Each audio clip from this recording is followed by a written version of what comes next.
Hey y'all, good evening, good morning, good afternoon, wherever you are when you see this video. Thanks for joining me, Dorothea, on Through an Orthodox Christian Lens.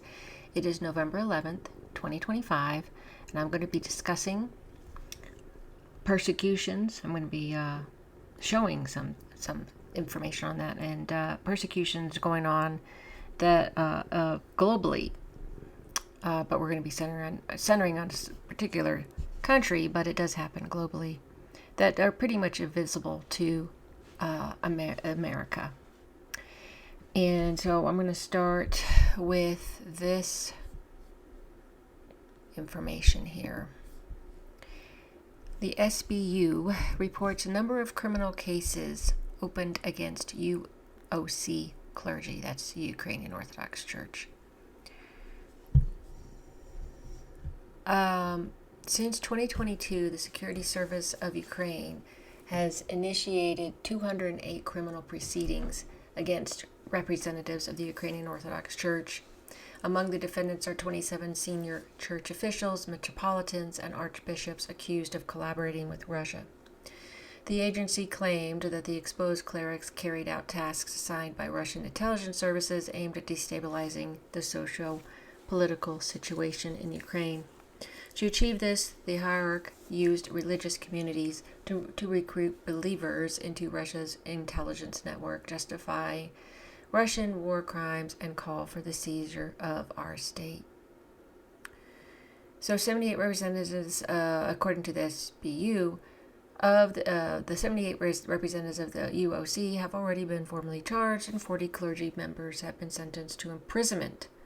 Among them are 4 hierarchs, ruling bishops from various regions of Ukraine. The agency also reported that at its initiative, Ukrainian citizenship and resident permits were revoked for 19 UOC clerics who, according to the SBU, hold Russian passports.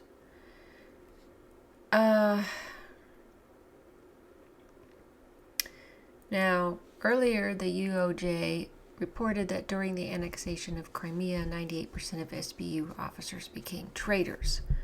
Well, that's weird. Okay. Well, I mean, this just sounds like Soviet tactics once again. And this is an ongoing thing, as you know, with the Ukrainian Orthodox Church. I'm going to share now a short little clip from the Tucker Carlson Show with Bob Amsterdam, who has been and still is the attorney for the Ukrainian Orthodox Church. And I'm going to play this little tiny part for you. And Arseny, here is a bishop. One of my lawyers went to the jail in the war zone to meet Bishop Arseny. He has been in jail 17 months. He has no stomach. He is horribly ill. He is a monk. He is a bishop. He has spent his years devoted to a cathedral. What happens is we think after 17 months they're going to release this poor man in his 60s, possibly to die. They get him out for a moment, and the secret police arrest him again on the trumped-up charge that he resisted the Russian invasion. He didn't resist the Russian invasion, some completely bogus charge. And he's incarcerated again. It's a level of cruelty and torture I cannot express to you. And Cruz Okay, so, yeah. Tonight I'm talking about Metropolitan Arseny, but also Arseny, I guess is how you say it. And, of course, there's another report on something else that's important for you all to know. So I'm going to go to this portion right here. As he was discussing on the show there, I'm going to tell you, it says here, previously as he was brought up on phony charges of revealing the position of Ukrainian soldiers to the Russian army by mentioning a checkpoint preventing pilgrims from arriving at the Holy Dormition I can't pronounce that, Lavra, supposedly via a homily, though the homily was only published days later after the checkpoint was removed. Now he's being charged with allegedly denying Russia's armed aggression, accusing the Ukrainian army of causing the death of a cleric and a nun and damaging church buildings in statements made in May and June 2022. In his remarks in court on October 30, Metropolitan Arseny emphasized a broader perspective on his trial. I'm not defending myself, I'm defending the good that exists in Ukraine. We're now being tested on our humanity, our conscience, and our common sense. He also emphasized that he has no intention of leaving Ukraine. They say I might escape, excuse me, but in 2022 I was in the Lavra, trapped under fire, and twice buried in the basement. The brethren had to dig me out. The front line was 260 feet from the monastery. Good God. I had the opportunity to escape, but I stayed. The next day, His Eminence was kept in court literally all day, from 10 a.m. to 4 a.m. Good grief. The next morning, despite his poor health, court began again later that morning at 11 a.m. So on Sunday, November 2nd, authorities allowed the Metropolitan to celebrate his first service in over a year and a half. They allowed him to do that one service at the St. Seraphim Church of Dnipro. He served a panachida for his spiritual father, Schema Archbishop Alepi, who reposed 4 years ago. Okay, so the next day, the court case against him continued. During the session, Metropolitan Arseny became seriously ill and had to be taken by ambulance. Though doctors recorded his blood pressure as 200 over 110 hypertensive crisis, he was released as supposedly healthy. I'm going to go into this to just get on this because this is important. This is the Chancellor. On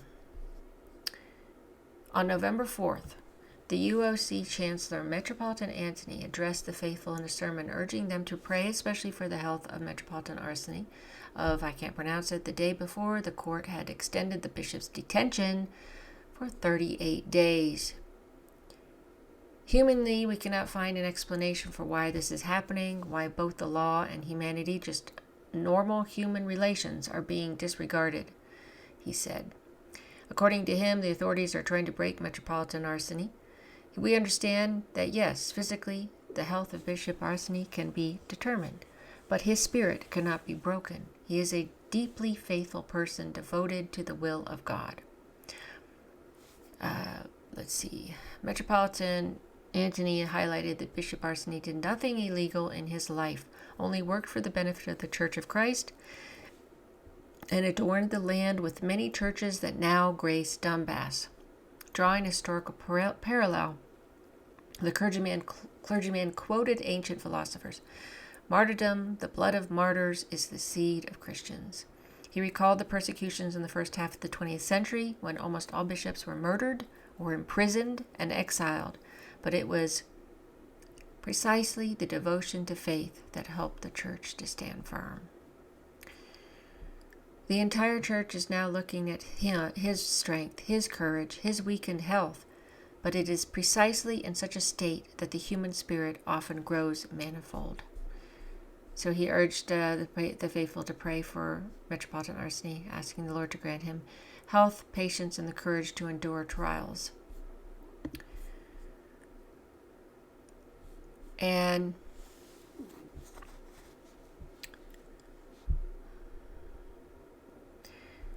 I've never been under such pressure, His Eminence said, Metropolitan Arseny. God is my witness. For the sake of my flock who came to support me, I held on as long as I could and didn't show that I was feeling bad. Today I felt worse than I've ever felt in my life. He also recalled that at the hospital, the doctor was threatened that if he admitted the Metropolitan, he would be fired. Thus, the hospital refused to allow him to stay overnight and undergo necessary testing in the morning. Okay. In the past few days, we have witnessed scenes that will undoubtedly enter church history. We all became witnesses to a grotesque trial of a man whose only crime is that he loves God, his church, and his people. The trial of Metropolitan Arseny I can't pronounce it, is, without question, a historical milestone, one that exposes with absolute clarity that our country is gravely ill. Not long ago, President Volodymyr Zelensky declared that Ukraine's constitution had been put on pause. He meant, of course, that the nation's leadership was working without rest, but today's reality has given his words an entirely different meaning. In fact, what has been paused are the moral qualities of countless of our fellow citizens. Conscience itself has been put on pause.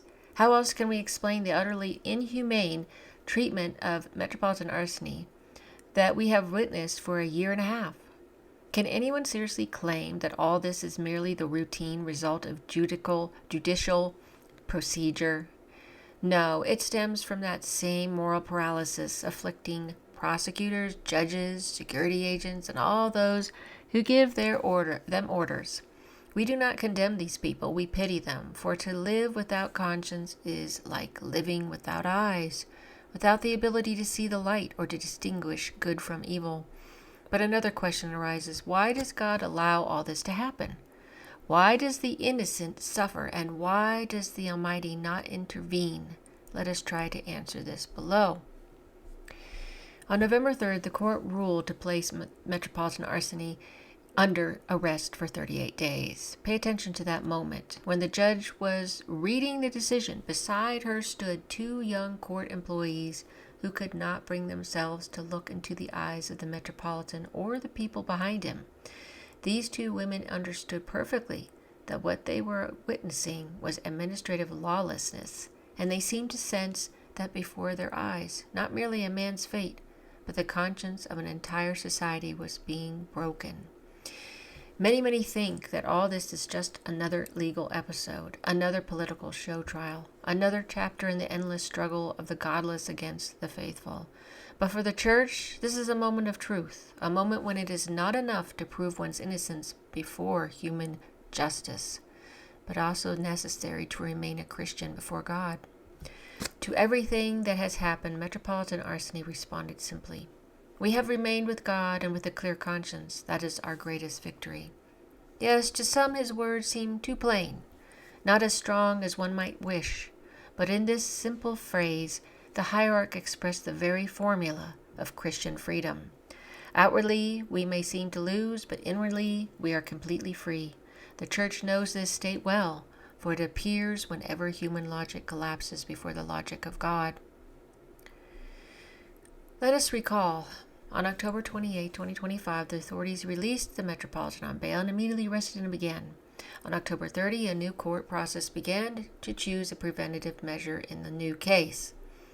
Videos from the hearings show only about 30 people standing with the Metropolitan. On November 3rd, Metropolitan Luke of Zaporozhye joined them, along with several priests and monks. Their faces were tired, but without despair. Metropolitan Arseny, despite his condition and the circumstances, smiled, encouraged everyone, and did not lose heart. No one carried posters or shouted slogans. Everyone understood perfectly what was really happening. In court, the Metropolitan said, "Do you know how painful it is to hear that you are an enemy of the Ukrainian people? From representatives of that very people? I have lived and still live for the sake of the Ukrainian people." Indeed, witnesses attest that since 2015, the something or other Lavra, where he serves as abbot, has fed and sheltered thousands of refugees and displaced persons, giving them food, shelter, medical, and financial help. In other words, he has done for these people what the state has not done. Truly, he has lived for the Ukrainian people. Were it otherwise, he could have long since left Ukraine. The opportunity existed. But he remained when it would have been easy to go. And now, when he is accused of being able to flee, though he physically cannot because of heart problems, and the country itself is surrounded by barbed wire, drones, and checkpoints, the whole situation looks absurdly cynical. The hierarch pointed out to the court the absurdity of the charges. They say I could destroy documents, but everything has long been seized. The witnesses are security agents who even confuse the dates of my sermons. This is not a comedy, it is a theater of the absurd. Late that evening, the Metropolitan felt unwell. His blood pressure was 170 over 110. Paramedics were called. He was given an injection and returned to the courtroom. The next day, his pressure rose to 200 over 110. He was taken to the hospital. They could not do otherwise, since he might have died right in the courtroom. One would think that at least some compassion might have been shown toward a man in such a state. One would think so, but not by those whose conscience is on pause. From the courthouse itself, the Metropolitan's lawyer reported that SBU officers demanded to do whatever it takes, but get him back on his feet and return him to the courtroom. The hierarch was literally expelled from the hospital and brought back in a wheelchair since he could no longer walk on his own. Отак от ми розглядаємо нашого митрополита. Дозволу судового засідання, де продовжується його знущання. Розрішення буде.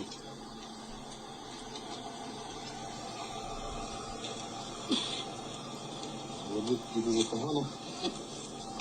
На жаль, відомості нашого правосуддя немає.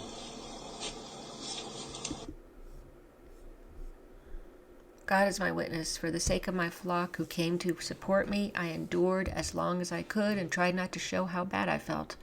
Today I felt worse than ever in my life. They brought me on a stretcher to the hospital bed. I was given a hot injection, an IV, and a sedative.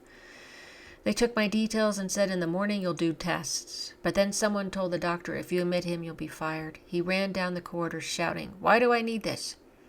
Take him away immediately." They wheeled me out on the stretcher to the car door. The stretcher went back inside, and I was placed in the car. Despite the IV and injections, my blood pressure was 180 over 100, and my pulse 128. In that stable condition, quote unquote, they just discharged me and said to bring me back to court. He recounted. Not a word of complaint, not a word of anger toward the doctors, the SBU officers, or the judges. The court continued, not only day by day, but through the night.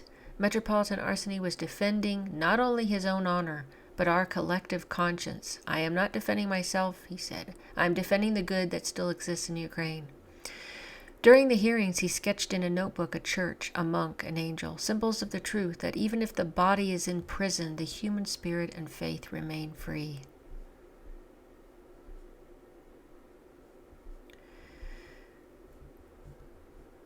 When the judge pronounced the words taken into custody, someone among the faithful could not restrain himself and cried out, "Shame! The bishop's blood is on your hands."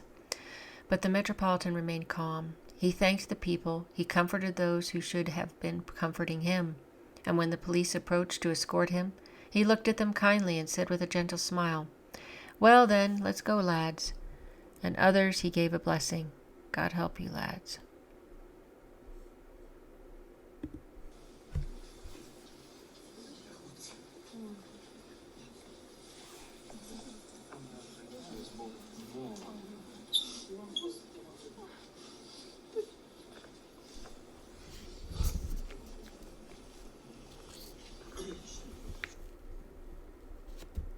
Some of them stood with lowered heads. Why? Because they understood this man is innocent. They, more than anyone, could see when a criminal suffers and when a righteous man does. And deep within each of them lives something that pierces through all the noise of propaganda, conscience. It is simply on pause. Christians who lose. So why does God not intervene? To answer this, we must remember that the world has always believed that strength means the power to oppress, to strike, to imprison, to condemn. But Christianity stands on a different logic, the logic already expressed above: outwardly losing Christians always win. When the first Christians died in the arenas of Rome, many spectators became believers. The blood of the martyrs, as Tertullian said, is the seed of the church. It was not defeat, but proclamation.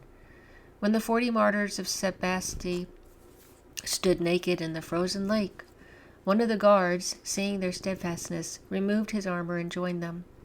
The one who a moment before had been their torturer became a confessor. Pagans came to Christians in prisons, and through their suffering they came to Christ. The martyr Basilicus, on his way to execution, comforted the soldiers so they would not fear what they would see. Many martyrs urged their executioners to carry out their orders, and the executioners themselves became Christians. Even the persecutor Diocletian admitted the paradox he could not comprehend, that killing Christians only produced more Christians. Today, history repeats itself. True, no one is throwing metropolitan arsenic to the beasts or forcing him to stand on a frozen lake. Yet his suffering is no less significant, for many people, seeing that the church refuses to silence its conscience, refuses to put it on pause, will one day be led to God.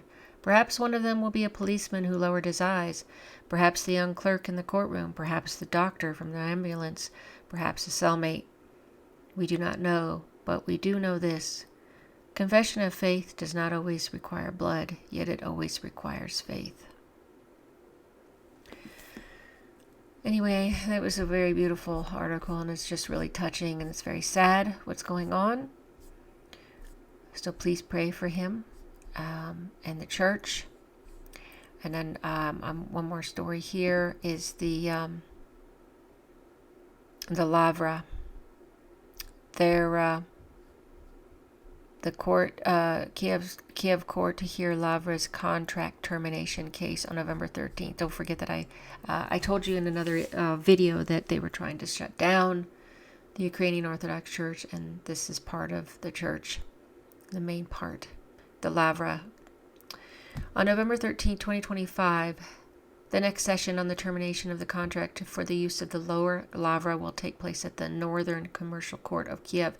Now, there's several different parts of the Lavra. There's the far Lavra caves. There's there's several names, but this is the lower one.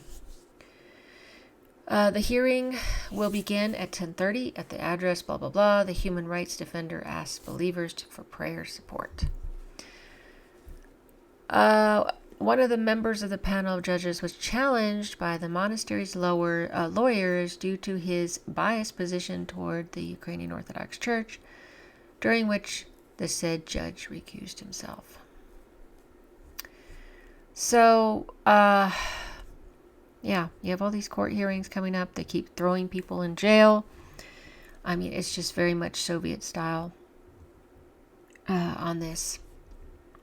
And as you know, there has been persecution in Syria of the Alawites, the Christians there, some Sunni Muslims that just have a little bit of difference there, but it's I would say the Shia are the ones also that are getting killed. But this is about the Christians. And as you recall, back in the summer, there was a suicide bomber, or whatever you want to call it, terrorist that came in and into a church, a Orthodox church, and he blew up with some of the parishioners jumping on him to try to protect the others in the church. I don't recall, I reported on that, I don't recall hearing anything in the news, mainstream news. You know, I actually have to go find stories on what's going on with my church. It is not really reported here in the United States. A lot of things aren't reported, even though we're considered a Christian nation. Now, I will bring up the fact on that. What I think about that is, when I came back to the church at age 25, because I didn't grow up going to church. I was baptized at 1 year old. My mother wasn't aware of Orthodox churches in America. She married my dad, who was military. He brought her over. She did not know too much, and she kept things to herself. And my dad was not a practicing Christian. He was from the Protestant faith, I think Presbyterian, but he was not a practicing one throughout our childhood. But she took us, my sister and I, when we would go visit. My mom would go back when we were living in Germany. We would go back for 3 summers spent with at my yaya's apartment, and that's where I saw my Thea, Thespia. It's my aunt's family and my grandmother. And my mom took us to church maybe like 3 times, and I do recall that she would bring us in so that she could, so that I would receive communion, and that was why. And everything was in Greek, and I didn't know what was going on. But the point is, I didn't have much interaction or education or knowledge about other Christian faiths, because I didn't even know my own at that time. So when I came back to my faith, I do think it's the Holy Spirit, because I never really figured out why I decided all of a sudden go to church, which was about the same time my parents started to go to church. Very interesting. But in 2007, I joined a Christian message board. And again, I'm not quite sure why I did it at that time, but I did join, and it was there that I learned how some Protestant traditions, communities, thought of my Orthodox faith. And it was shocking, it was offensive, and it really hurt, because I had never seen that before. And as I said in one of my other videos, that's when I started to defend my faith, and that's where I learned a lot about my faith, was looking up and through defending it. But I wasn't sure if it was just ignorance, that they didn't understand, they didn't really know about the Orthodox faith, or if it was they just didn't, and then they some just didn't believe we were even Christian. And again, that's probably ignorance. Let's just chalk it down to ignorance, because there's some language barriers there on how we understand things. We don't really quite use the same language in explaining. We don't say born again. We say we were baptized, when we put on Christ. And there's a lot of things like that. We're chrismated, which means we're sealed with the Holy Spirit. And they call it different things. I think they even have, confirmation instead is what that's called. And we call it chrismation. And so if you aren't told what those are, you're probably like, what in the world are they talking about? This doesn't even sound, what they're familiar with. So, that's how that's how I would take it at this point. But at that time, I was just like freaking out. I didn't know what they were saying, and I didn't really quite understand what they were meaning either. So there was just a lot of misunderstandings. But it was tough. It was tough then. So I think that people here, that was nearly 20 years ago, and I'm just hoping that people here understand a little bit better. I would hope, and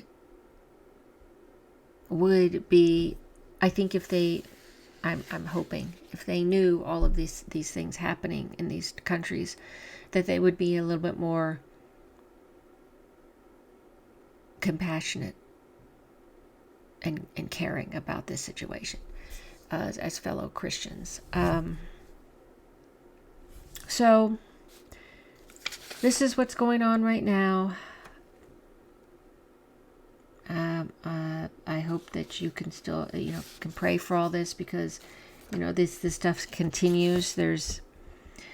In Ukraine, this continues. There's the kidnapping of priests into conscription, and they're thrown out in the war zone, the front lines.